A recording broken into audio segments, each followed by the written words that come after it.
जय हिंद। इस वीडियो में हम आपको पढ़ाने वाले हैं DElEd first year DElEd unit one यानी F1 का यूनिट 1 और F1 का यूनिट 1 आपको हम पढ़ाने वाले हैं डीएलएड फर्स्ट ईयर यूनिट 1 का F1 का पहला चैप्टर है समाज और शिक्षा और पाठ्यचर्या की समझ।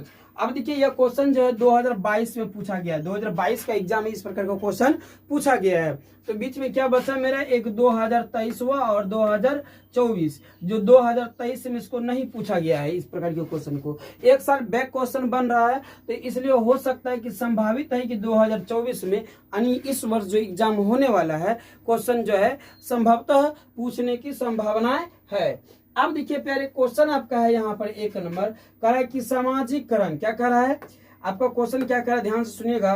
क्वेश्चन क्या कह रहा है, ध्यान से सुनिएगा।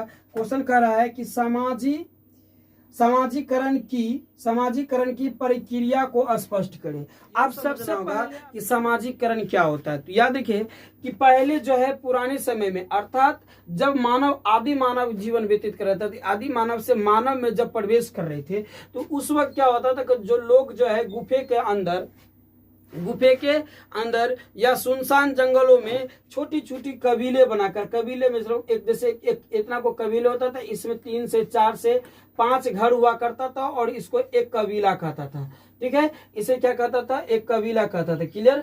अब देखिए इसी प्रकार से एक दूसरी कबीला होता था जो दूसरी समुदाय को होता था। कुछ घर होते थे और उसको आसपास के जो होते थे आवास को, उसको हम एक कबीला कहते थे। फिर उसी प्रकार से फिर एक समाज होता था, कुछ दूसरे समाज का, फिर इस प्रकार से इसको क्या कहते थे, एक कबीला कहते थे।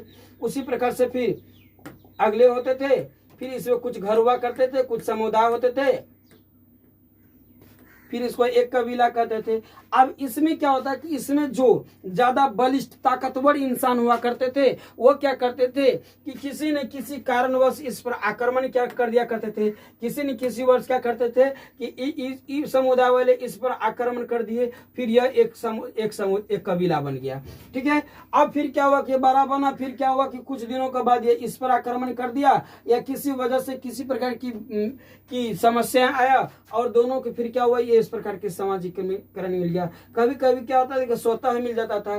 तो एक गांव, आप मेरी बात को समझिए, यहाँ से पहले एक गांव मिले इससे, फिर एक गांव इससे मिले, फिर एक गांव इससे मिले। यह एक अलग समाज था, यह एक अलग समाज था, यह एक अलग समाज था और यह एक अलग समाज था। इस तरह से सभी समाज मिलकर एक क्या किया, एक बड़े समाज का रूप लिया। और यही जो है एक समाज को दूसरी समाज से मिलना, दूसरी समाज को तीसरी समाज से मिलना और तीसरी समाज को चौथी समाज से मिलना, फिर एक बड़े समाज का निर्माण करना ही क्या कहलाता है, बोलो क्या कहलाता है। तो सामाजिकरण कहलाता है। क्या कहलाता है, तो आपको याद हो जाए कि सामाजिकरण कहलाता है। तो समझ गए सामाजिकरण क्या है। आप देखिए एक छोटी सी कहानी बताते हैं। यदि आज मान लिया जाए कि हम लोग एक सामाजिक प्राणी हैं, हम लोग समाज में रहने वाले हैं, हमारे समाज में किसके साथ क्या व्यवहार करना है, किससे क्या बातें करना है, कहाँ बैठना है, कहाँ नहीं बैठना है, किसे झांकना है, किसे नहीं झांकना है, किस तरह से लोगों के साथ वार्तालाप करना है, हमें अच्छी तरह से पता है। अब वही यदि कुछ शहरी लोग आ जाए तो बड़े को छोटे को, तेरे को मैं यहाँ बुलाया, आते क्यों नहीं हो, खायो क्यों नहीं आयो, ठीक है ना, मम्मी मैंगो जो वगैरह वगैरह जो हो सब भी बोल देता है। ठीक है, तो ऐसे बोलते हैं। तो जो शहरी जीवन व्यतीत किए हैं वो समाज में जीने के लिए उसको कुछ समय चाहिए। ठीक है ना, और उसको समाज में कैसे क्या है विस्तृत होना है, समाज में किस तरह से फैलना है, समाज में किस तरह से जीवन व्यतीत करना है, उसको जीने में कई क्या कहा जाए, कई मशक्कत करना पड़ेगा, कई प्रकार की बातों को झेलना पड़ेगा, फिर धीरे धीरे वो फिर जाकर सामाजिकरण की प्रक्रियाओं में ढल सकेगा। तो चलिए अब हम लोग क्या है कि जो बचपन से हम लोग को क्या होता है कि एक समाज में जन्म होते हैं, एक ऐसे समाज में जन्म होते हैं जहाँ पर खाना पीना, रहना, चलना, बोलना, सभ्यता, संस्कृति कैसे एक दूसरे के साथ व्यतीत करना है, इस सब हम लोगों को क्या होता है बचपनों से धीरे धीरे हम लोग को आ जाता है। चलिए अब यहाँ की बात, एक कहानी आई है यहाँ पर। यहाँ के बात आई आप सब। तो क्वेश्चन क्या था कि क्वेश्चन था प्यारे कि सामाजिकरण की प्रक्रिया को स्पष्ट करें। क्वेश्चन क्या था आपका, सामाजिकरण की प्रक्रिया को स्पष्ट करें। तो पहली बात समझिए कि सामाजिकरण होता क्या है। पहला बात आपको समझना है कि सामाजिकरण क्या होता है। पहला मेन पॉइंट है आपका कि सामाजिकरण क्या होता है। चलिए एक मिनट, लाल पेन नहीं है भाई क्या ये दिखाई दे रहा है आपको? चलिए इसको हटा ही देते ना, और यहाँ से समझिए, लाल पेन चले आगे। तो सामाजिकरण क्या है और इसकी प्रक्रिया क्या है, इसके बारे में हम बताने के प्रयास कर रहे हैं। तो कह रहा है कि सामाजिकरण, पहली बात को समझिए सामाजिकरण क्या है। एक समाज को दूसरी समाज से, दूसरी समाज को तीसरी समाज से मिलना और फिर एक बड़े बृहद समाज का निर्माण करना ही सामाजिकरण कहलाता है। और समाज में भाषा के आधार पर, धर्म के आधार पर, जाति के आधार पर, वेशभूषा के आधार पर, खान पान के आधार पर इस सभी चीज को नजरअंदाज करते हुए एक तरह से भाईचारा, भ्रातृत्व की जीवन बिताना ही सामाजिकरण कहलाता है। कभी कभी आप देखते होंगे कि आप कोई समाज में जाते होंगे, ठीक है, और किसी से कहते हैं मुझे प्यास लगा है, मुझे पानी चाहिए, ठीक है, और आपको पानी नहीं देता हूं मांगने के बाद भी, तो आप कहते होंगे कैसा समाज है। क्या कहते होंगे, कैसा समाज है, एक पानी मांगने के बाद भी एक गिलास कोई पानी नहीं देता है। लेकिन आप किसी समाज में जाते होंगे, आपको हर प्रकार से इज्जत दिया जाता हो, हर प्रकार से आपको सहूलियत मिलता हो, हर प्रकार की वहाँ की रहन सहन, भाषा, बोली, विचार क्या हो पसंद आ जाता हो, तो बोलते हैं वाह क्या समाज है, क्या सामाजिकरण है, क्या समाज बसा है, ठीक है ना। क्या इसमें देखते हैं कि कोई जात की शादी हो रहा है, सब रंग की जात एक साथ मिलकर अपने जीवन व्यतीत कर रहा है, एक साथ मिलकर अपने कार्य को क्या कर रहा है, संपादन कर रहा है। तो ऐसे क्रिया को आप बोलेंगे समाज, और उसी से समाज से बनता है सामाजिकरण। तो क्वेश्चन है कि सामाजिकरण की प्रक्रिया को स्पष्ट करें। तो अब यहाँ से पहला पॉइंट आपको चल रहा है। फिर क्वेश्चन करा है कि सामाजिकरण की प्रक्रिया को हम निम्नलिखित प्रकार से स्पष्ट कर सकते हैं। पहला बात क्या हुआ कि सामाजिकरण की प्रक्रिया को हम निम्नलिखित तरह से स्पष्ट कर सकते हैं। क्वेश्चन करा है कि सामाजिकरण एक ऐसी प्रक्रिया है, कह रहा है सामाजिकरण एक प्रक्रिया, प्रक्रिया मतलब एक विधि, प्रक्रिया मतलब क्या जाए, विधि कहा जाए, विधि, कुछ होने की विधि को प्रक्रिया कहते हैं, ठीक है ना। कह रहा सामाजिकरण ऐसी प्रक्रिया है जो नवजात शिशु को, नवजात मतलब छोटे शिशु को, बचपन से ही नवजात शिशु को सामाजिक प्राणी बनाती है, ठीक है ना। सामाजिकरण की जरिए बाहर में बात करो इससे, सामाजिकरण के जरिए हम क्या करते हैं कि समाज में जो है नवजात शिशु जब बचपन काल से ही वह सामाजिक प्राणी बनती है, ठीक है ना। क्या होता है मेरी बात के समझिए, क्या होता है कि हमने क्या बोला कि सामाजिकरण ऐसी प्रक्रिया, एक प्रक्रिया, एक विधि है, एक मार्ग है, एक नियम है, ठीक है, एक फार्मूला के ही कौन, सामाजिकरण, जो नवजात शिशु को, नवजात मतलब छोटे बच्चे को, नवजात शिशु मतलब छोटे बच्चे को सामाजिक प्राणी बनाती है। क्या करता है, देखते होंगे समाज में छोटे बच्चे भी होते होंगे, तो किसी के अंकल जी, दीदी जी, भाई जी, ठीक है ना, और बड़े पापा जी, अच्छे से एक क्या कहा जाए, जिस तरह से समाज होते हैं उस प्रकार के बच्चे में सभ्यता, संस्कृति, व्यवहार, रहन सहन, विचार इत्यादि आते हैं। क्लियर। तो कह रहा है कि सामाजिकरण ऐसी प्रक्रिया जिसमें नवजात शिशु को सामाजिक प्राणी बनाते हैं, समाज को कैसी प्राणी होनी चाहिए, ठीक है ना। क्वेश्चन कह रहा है कि इस प्रक्रिया के अभाव में, यदि सामाजिकरण की प्रक्रिया ना हो, एक सामाजिक प्रणाली ना हो, एक सामाजिक फार्मूला ना बना हो, अभाव में व्यक्ति समाज की प्राणी नहीं बन सकता है। एक व्यक्ति जो है सामाजिक प्राणी नहीं बन सकता है यदि सामाजिकरण की प्रक्रिया ना हो, और जब सामाजिकरण की प्रक्रिया में रहन सहन, सभ्यता, संस्कृति, बोली, विचार, भाव ना रहे, लोगों को एक दूसरे को सीखने और सिखाने की, ग्रहण करने की क्रिया ना हो, तो वह सामाजिक प्राणी नहीं बन सकता है। कराई इसी से सामाजिक व्यक्तित्व का विकास होता है, और सामाजिकरण से ही सामाजिक व्यक्तित्व का विकास होता है कि समाज में व्यक्तित्व कैसी होनी चाहिए, समाज की व्यवहार कैसी होनी चाहिए, समाज में क्या रूल नियम होनी चाहिए, ठीक है। यह कौन निर्माण करता है, तो सामाजिकरण की प्रक्रिया से ही समाज में इस प्रकार के विकास का निर्माण हो पाता है। क्वेश्चन कर रहा है कि सामाजिक सांस्कृतिक विरासत के तत्व का परिचय इसी से प्राप्त होती है। आपको याद रखिएगा, समाज में जो हमारे सभ्यता, सांस्कृतिक होते होते हैं, जो व्यवहार होते हैं, विचार होते हैं, ठीक है ना।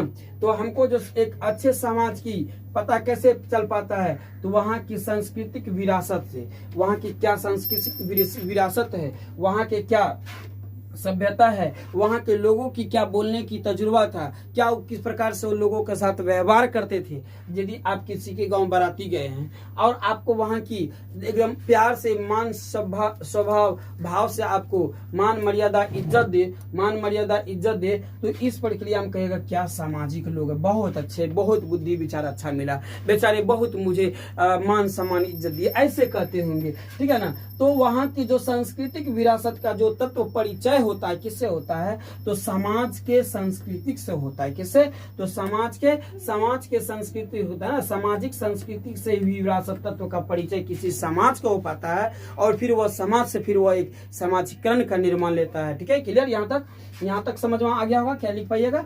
नो, नेक्स्ट क्वेश्चन कर बढ़ते हैं हम। ओके, क्वेश्चन कह रहा है, ध्यान से सुनिएगा अब यहाँ पे प्यारे।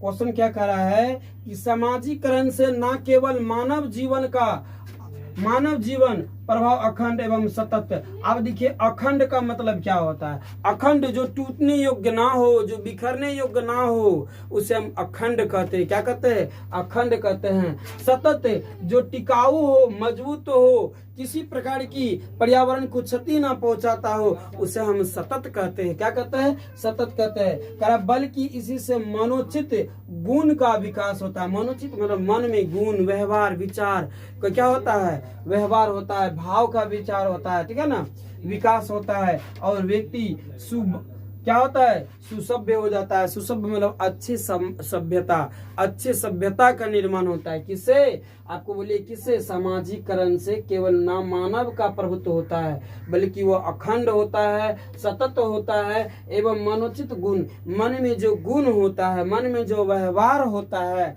वो क्या होता है, सुसभ्य मतलब अच्छे, शोभनीय होता है। सु मतलब होता है अच्छा, सभ्य मतलब समाज, सभ्य मतलब क्या होता है, समाज नहीं, कैसा सभ्य समाज कहते हैं हम सब। तो सु मतलब अच्छा, सभ्य मतलब समाज, सुसभ्य मतलब अच्छे समाज, एवं सुसंस्कृति अच्छी प्रकार की संस्कृति। जैसे बड़े को आप कहना, भाइये कहना, आइए जाइए बैठ जाइए, प्यार से बोलते हैं, ठीक है ना, एकदम आदरी शब्द मिलाकर। ये हमारी किसकी पहचान होती है, तो संस्कृति की पहचान होती है। और एक संस्कृति ही एक अच्छे समाज का निर्माण करता है, और फिर एक अच्छे समाज ही एक अच्छे सामाजिकरण का निर्माण करता है। क्लियर बात, समझ में आया बात सबको। सुसभ्य समाज होनी चाहिए, अच्छे प्रकार की सभ्यता हो उसमें, ठीक है ना, सभ्यता हो, सुसंस्कृति अच्छे प्रकार की संस्कृति हो, रहन सहन, व्यवहार, विचार, बोली, भाव, ठीक है ना, नजरिया, ऐसे मिलकर क्या होता है, एक समाज का निर्माण करता है। ठीक है ना, तो समाज क्या होता है कि इस प्रकार के जो समाज होते हैं, जिसमें सभी एक दूसरे से सभ्यता, संस्कृति, रहन सहन, भाषा, भूषा, ठीक है ना, इत्यादि से क्या हो, सब घुले मिले हो, तो वह समाज कभी टूटने योग्य नहीं होते, वह अखंड समाज होते हैं, सतत समाज होते हैं। उस समाज को कोई तोड़ नहीं सकता, ठीक है ना, उस समाज को कोई तोड़ नहीं सकता। और फिर उस समाज से क्या होता है, एक सामाजिकरण का निर्माण होता है। किसका निर्माण होता है, तो एक सामाजिकरण का निर्माण होता है। यहाँ तक बात समझ में आ गया हो आप लोग को। पहला पॉइंट इस तरह से बना के लिखना है। अगले पॉइंट की बात समझिए, कह रहा है कि संस्कृति का हस्तांतरण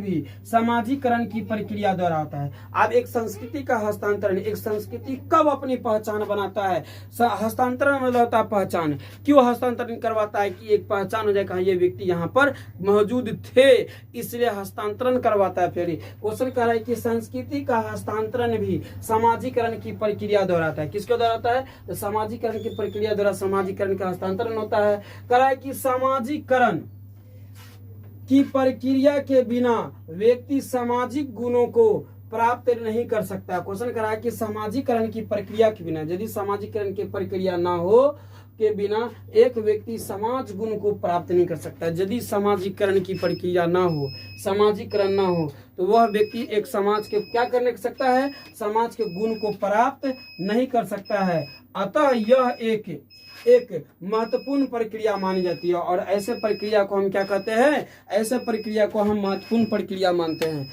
क्या मानते हैं, तो ऐसे प्रक्रिया को हम महत्वपूर्ण प्रक्रिया मानते हैं। क्लियर यहाँ तक, क्या बात आपको समझ में आया, बात को समझ में आया प्यारे। बात को समझ आया? नो, नेक्स्ट क्वेश्चन सुनिए क्या कर रहा है। कह रहा है कि सामाजिकरण की, क्वेश्चन क्या कर रहा है, क्वेश्चन कर रहा है कि सामाजिकरण की प्रक्रिया में उन मानकों एवं मूल्य एवं विश्वासों को प्राप्त किया जाता है जिन्हें समाज में महत्व दिया जाता है। कहा कि सामाजिकरण की प्रक्रिया से मानकों को, मानव क्या मानव होते हैं, मूल्य, एक मानव के क्या मूल्य होनी चाहिए, विश्वास से एक समाज दूसरे पर क्या विश्वास देखते होंगे। समाज में क्या होता होगा कि एक व्यक्ति दूसरे व्यक्ति को घर लगा कर चाबी दे देता है, क्योंकि उसको विश्वास है यह हमारे घर को कुछ ऐसा कर नहीं सकता। शहरी लोगों को तनका भी विश्वास नहीं होगा, एक खिड़की भी खोलता है ना, उसमें मोटा मोटा रड लगाता है, कोई घुस न जाए अंदर, ठीक है। तो ये हमारे समाज में इस प्रकार की विश्वास से होते हैं, क्या होता है, विश्वास होते हैं। कह रहे हैं कि जिन्हें समाज में महत्व दिया जाता है और किसी को मानव गुण से, मूल्य से, उनके विश्वास से ही समाज में क्या होता है, उसके महत्व दिया जाता है। ये अच्छे व्यक्ति इस प्रकार के कार्य कर सकते हैं। कह रहा है इस तरह यह सांस्कृतिक मूल्य प्राथमिकताओं और प्रतिमानों को बच्चों के व्यवहार में संक्रमित क्या करता है, संक्रमित करने की क्रिया को विभिन्न प्रक्रियाओं, शैक्षणिक संस्थाओं और लोगों के द्वारा संपन्न होती है। कह रहा है कि इस तरह से सांस्कृतिक मूल्य का बढ़ावा होता है एवं प्राथमिकताओं की प्रतिमान, और उसको प्राथमिकताओं दिया जाता है प्रतिमानों में बच्चों को व्यवहार में संक्रमित करने के लिए। और सब एक दूसरे से आता है कि एक संक्रमित, एक दूसरे से देखकर सीखना, एक दूसरे से तो पास में रहकर सीखना क्या कहता है, व्यवहार में संक्रमित करने की प्रक्रिया, व्यवहार में संक्रमित करने की प्रक्रिया देखकर सीखना और उसके पास रहकर सीखना। यह विभिन्न प्रक्रियाओं, शैक्षणिक संस्थाओं एवं लोगों के संपन्न होती है, और इस प्रकार की प्रक्रियाओं शैक्षणिक संस्थाओं द्वारा संपन्न होता है।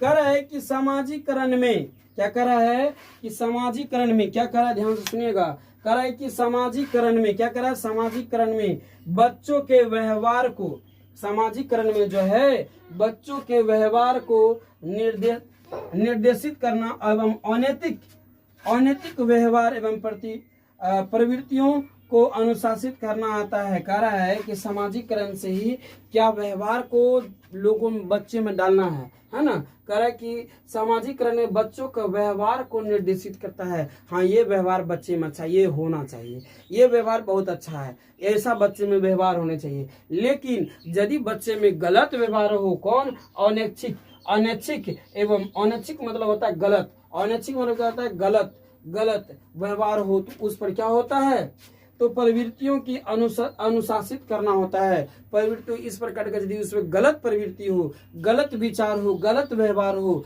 तो समाज के द्वारा, एक सामाजिकरण के द्वारा बताया जाता है कि बाबू यह गलत बात है, ऐसा नहीं करना चाहिए, इस तरह से काम नहीं करना चाहिए, ऐसा करना गलत माना जाता है। यदि उसके बाद भी बच्चे न समझते हैं तो उसे छोटी मोटी कोई दंड दिया जाता है ताकि वह दूसरी बार गलत करने की कोई चेष्टा ना करे। क्लियर, यहाँ तक बात आ रहा है समझ में।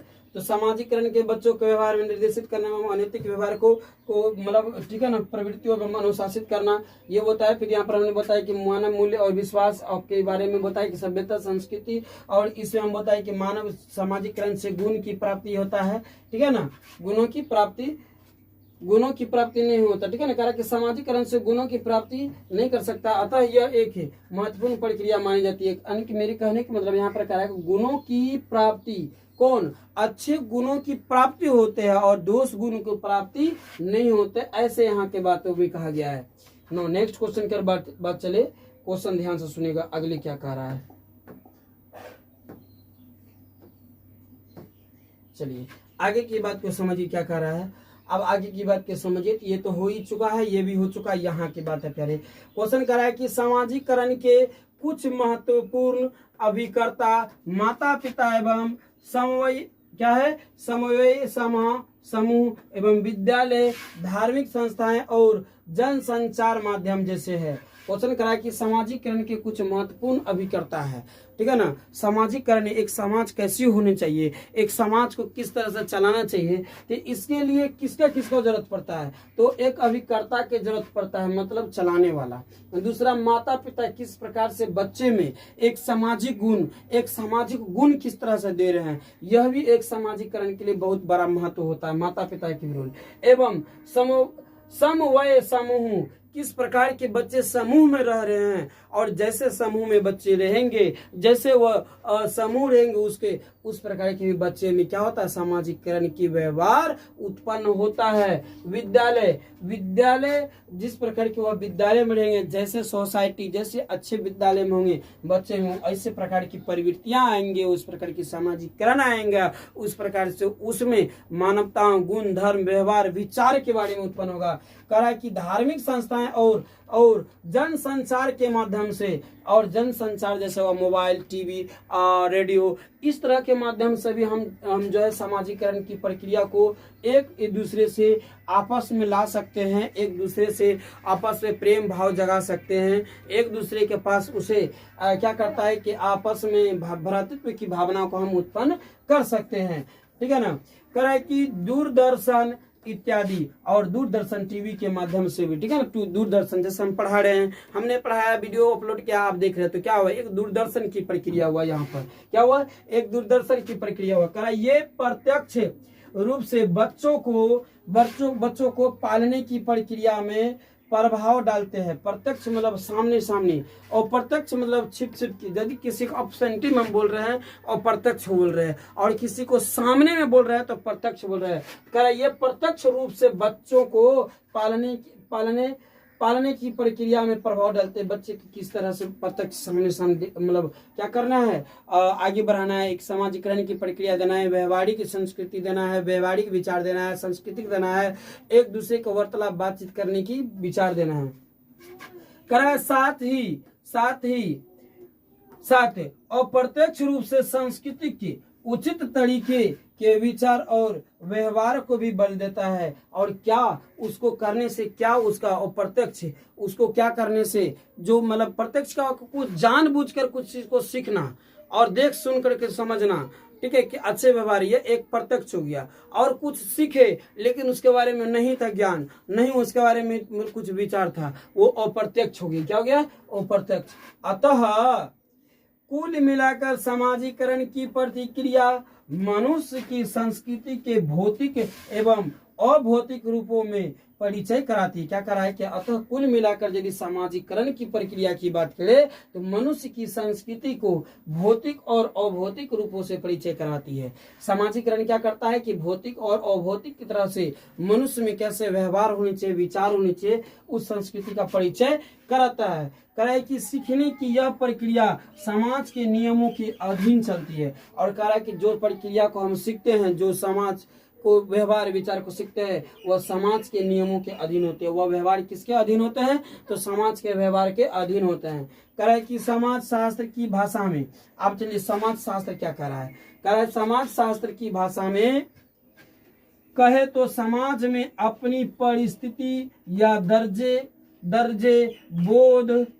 बोध उनके अनुरूप भूमिका निभाने की विधि को हम सामाजिकरण की जरिए ही आत्मसात करते हैं। कह रहा है, मेरी बात को समझिए, कह रहा है कि सीखने की प्रक्रिया को समाज के नियमों के अधीन होते हैं। जो सीखने की प्रक्रिया होता है कि हमारे समाज कैसे सिखा रहे हैं, हमारे समाज कैसे चल रहे हैं, जिस तरह से समाज चलते हैं उसी प्रकार के जो हम सीखने की जो परिस्थिति होते हैं, दर्जे होते हैं, तो बोध होता है, वह क्या होता है, उनके अनुरूप होता है, समाज के अनुरूप होता है। बच्चे भी उसी का अनुरूप चलता है। जैसे समाज, किसी समाज में देखते होंगे कि वहाँ की पूरे लोगों के व्यवहार है चोरी करना, तो बच्चे में भी चोरी करने की विचार आता होगा, ठीक है ना। किसी समाज में देखते हैं कि सब एक दूसरे के बाबू प्यारे भाई बंधुओं इत्यादि कर रहे हैं, सब एक दूसरे के एक अच्छे व्यवहार के लिए व्यतीत कर रहे हैं, तो ऐसे समाज में फिर उस प्रकार के बच्चे निभाते हैं। करा अनुरूप भूमिका निभाने की विधि को हम सामाजिकरण के जरिए ही आत्मसात कर सकते हैं। और यदि हम किसी में यदि भूमिका निभाते हैं समाज की एक सुसभ्य बनाने की, ठीक है ना, सतत बनाने की, तो उसमें सामाजिकरण की प्रक्रिया के जरिए आत्मसात किया जाता है। करा कि सामाजिकरण व्यक्ति को सामाजिक रूप से क्रियाशील बनाता है। करा कि सामाजिकरण जो है, सामाजिकरण ही समाज को क्या करता है, क्रियाशील बनाता है। कैसे समाज को चलाना है, कैसे समाज को दिखना है, कैसे समाज होनी चाहिए, समाज में क्या व्यवहार होनी चाहिए, समाज में क्या विचार होनी चाहिए। करा इसी के माध्यम से संस्कृति के अनुरूप आचरण करने की विवेक करा की, और और जिस प्रकार के हमें क्रियाशील होता है उसी के माध्यम से हम संस्कृति को अनुरूप को आचरण करते हैं, समाज के अनुरूप अपने व्यवहार के विचार को क्या करते हैं, आचरण को बदलते हैं। कह रहा है विकसित होता है, इसके लिए व्यक्ति द्वारा सांस्कृतिक मूल्यों का जो क्या कर रहा अभियंत्रण किया जाता है वह समाजीकरण का ही एक रूप होता है। कह रहा है इसी के द्वारा जो व्यक्ति में जो सांस्कृतिक एवं मूल्य का जो क्या होता है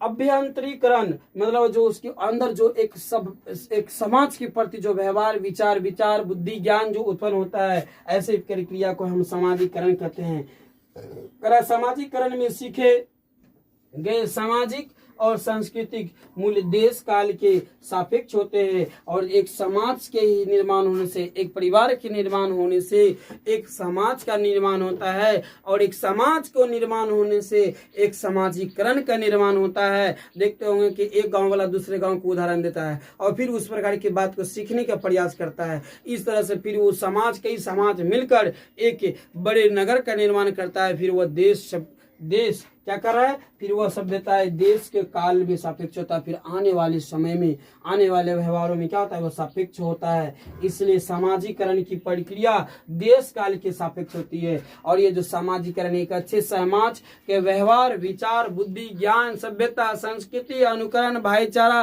भ्रातृत्व इत्यादि को निर्माण होने से ही एक समाज का निर्माण होता है। और जब एक समाज में बच्चों में इस प्रकार की प्रवृत्ति होता है तो वो एक क्या होता है संक्रमण क्या कहा जाए एक दूसरे में व्यतीत होते रहता है और फिर एक समाज सुचारू रूप से चलता है और फिर यह समाज मिलकर एक समाज का निर्माण करता है। इसलिए समाज में सुसभ्य संस्कृति सुव्यवहार और सुसभ्य सतत विकास का होना भी क्या है जरूरी है, जिसे हम समाजीकरण को देश काल के सापेक्ष मानते हैं। आप यदि स्क्रीनशॉट करना चाहते हैं इसके बारे में तो आप स्क्रीनशॉट कर सकते हैं, हम इसको शॉर्ट बना देते हैं और स्क्रीनशॉट कर आप कॉपी में नोट्स कर लीजिए। ऐसा सब क्वेश्चन ज्यादातर आने की संभावनाएं होगी, ठीक है ना, आने की संभावनाएं होगा। ठीक है, चलिए हम यहाँ से थोड़ा और बड़ा कर देते हैं। ठीक है, एक बार ऐसे स्क्रीनशॉट कर लीजिए, एक बार हम बड़ा करके फिर दे रहे हैं, इतना बड़ा करके आप एक बार कर लीजिए।